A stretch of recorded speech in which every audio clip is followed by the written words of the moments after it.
Well, it's that time of the month again when we get to chat with the chief. We welcome Lawton Police Chief James T. Smith. Welcome back, Chief, and thank you for being here today. Well, thank you all for having me. It's always a pleasure. Well, we're going to jump right in because we ran out of time last conversation. Yes, our topic is still domestic violence, and many people won't really recognize that they're a victim. They think, well, nobody's hitting me or whatever, but what are some signs? Well, there are some subtle signs. Controlling, separation from your family and friends.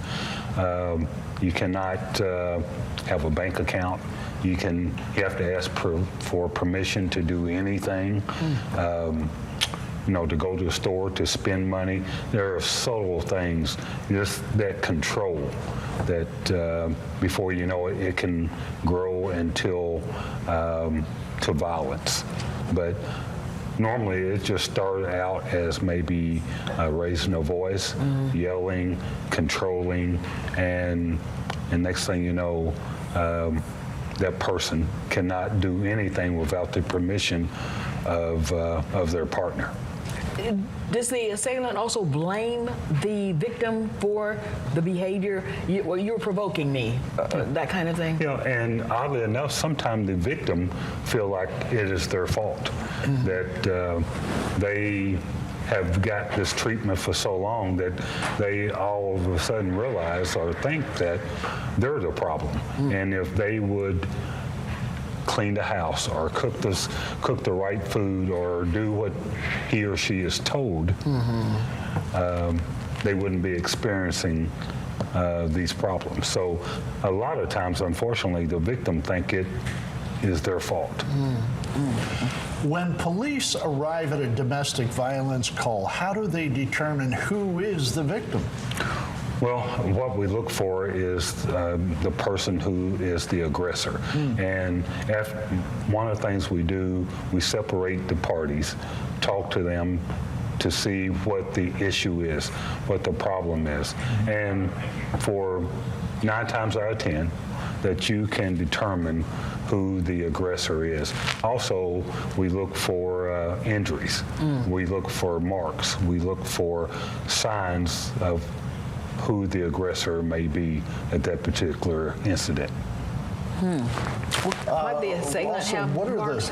I wanted to ask the real quick. Okay, sure. Might the assailant have marks defensive? Yes.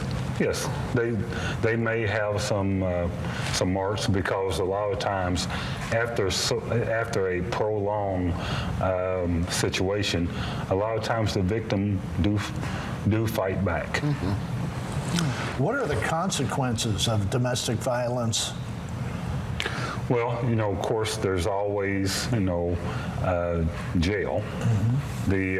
Our state statutes provide that if somebody is convicted of domestic violence, there is incarceration.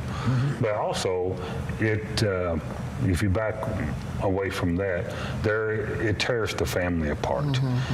There's mental health issues. There is financial problems and issues also. That's one of the controlling factors that I just talked about, is the aggressor may be the primary breadwinner. So if they say that, if you leave me, you're not going to have anything. So there is a financial piece that if I leave, I'm not going to have anything, and I'll be out here by myself. Time is really running by, and you know how quickly it is, but just quickly, domestic violence is not gender neutral, is it? No, ma'am, it is not. There are males who are victims of domestic violence also. All those signs I just talked about, a lot of males are victims of domestic violence too, but unfortunately, a lot of males do not come forward for various reasons, for shame, for other concerns. They don't want their friends and family to know about it. Of course, men, we are the last ones to ask for help and assistance. But one of the things I do want to stress, that there is help and assistance available for everyone who's going through this horrible incident. All right, then. And they can always call the police department to ask for help. Yes, they can call the police department, but there's other agencies that they can reach out to help, and we are here to help. Thank you so much for being here. Well, thank you all for having me. Okay.